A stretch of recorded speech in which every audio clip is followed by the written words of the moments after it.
Welcome to New Testament Theology. We are now class number 3 and session number 2. We're talking about what we call the doctrine of man. You and I, what does God say about us, especially as revealed in the New Testament? And let's look at what we call now Jesus' view of the flesh. All right? Not flesh and blood, but this nature of us, this sinful nature.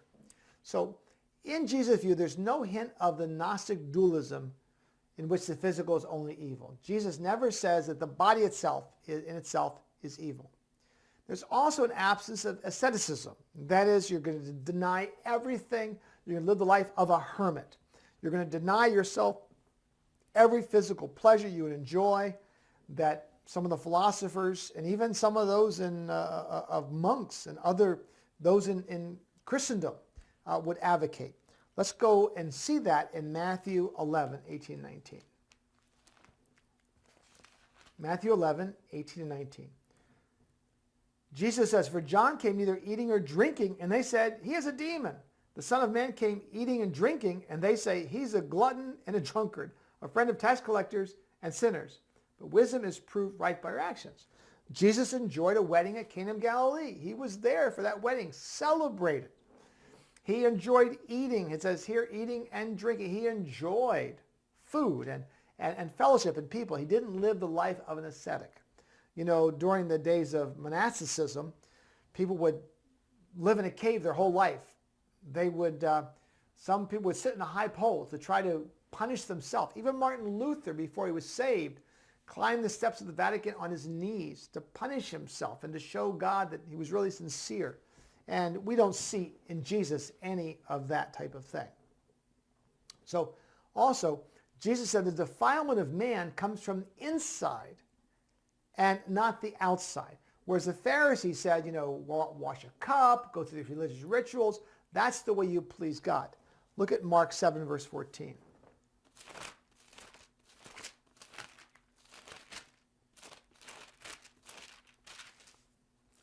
Jesus called the crowd to him and said, "Listen to me, everyone, understand this.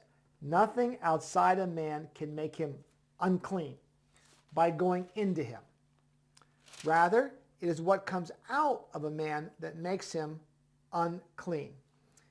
And then there's some more commentary. Then it says in verse 20, "What comes out of a man is what makes him unclean. For within, out of man's hearts come evil thoughts, sexual immorality, theft, murder, adultery, greed, malice, deceit, lewdness, envy, slander, arrogance, and folly. All these evils come from inside and make a man unclean."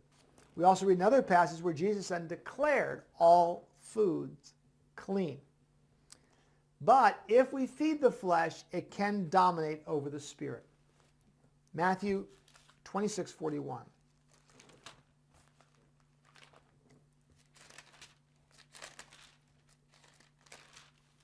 Where we read, he's saying to Peter in his temptation, in his time in the Garden of Gethsemane, "Watch and pray so that you will not fall into temptation. The spirit is willing, but the body is weak." So we can let the flesh dominate over the spirit. Now let's look then at Jesus' view of man in society. Man was never intended to be an individualist or self-sufficient. One of the things that's wrong with my culture in America is that we became a nation by being independent from Great Britain.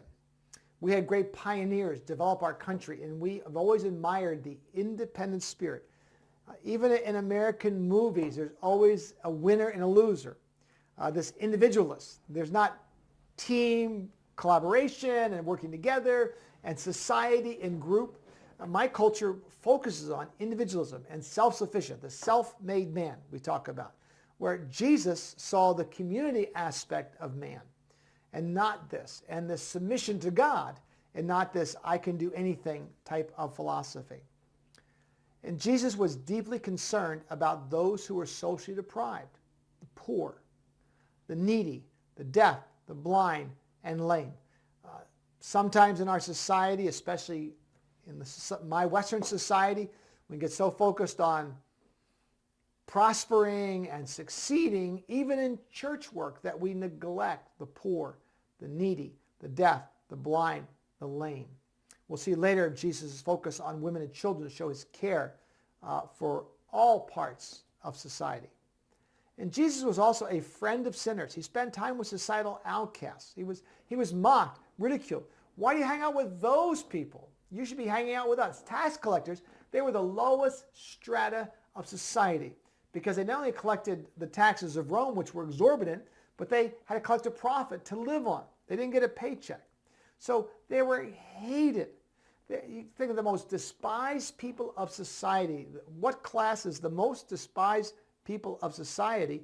And those are the ones that Jesus hung out with and that we may not want to be seen with.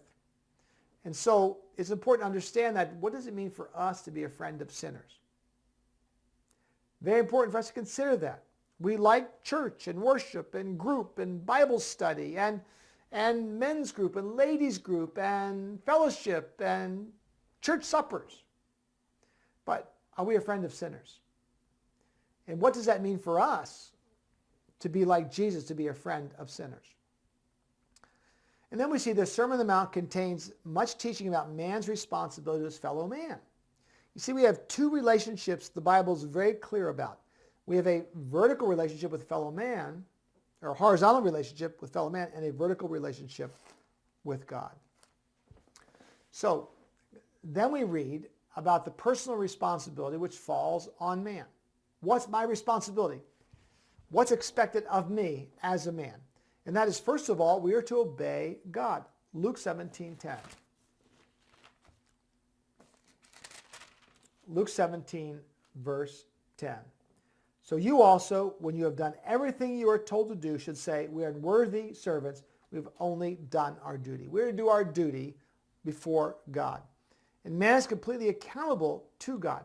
Look at Luke 19, verse 11 to 16. This is the story of the parable of the 10 minas. They're each given these minas. And of course, one man doesn't use them. And what happens in that, he says, verse 20, then another servant came and said, Sir, here's your mina. I have kept it and laid it away in a piece of cloth. I was afraid of you because you are a hard man. You take out what you did not put in. You reap what you did not sow. And his master said, you know all this, he said. Why didn't you put it in the bank? And he took it away from him and gave it to the man with 10. So we are accountable to God what we do on this earth. God holds us accountable. And we're to be completely dependent upon God as well. Look at Matthew 6:11. Matthew chapter 6, verse 11, we read these truths. Give us today our daily bread. God, why do we thank God for the food? Because we thank God that he provided it for us. So we have to say, God, even bread, God, I ask that you would provide that for me. And what God's requiring from us, man's responsibility, total commitment to God. We see this, what Jesus expects of us. Matthew 10, 38 and 39.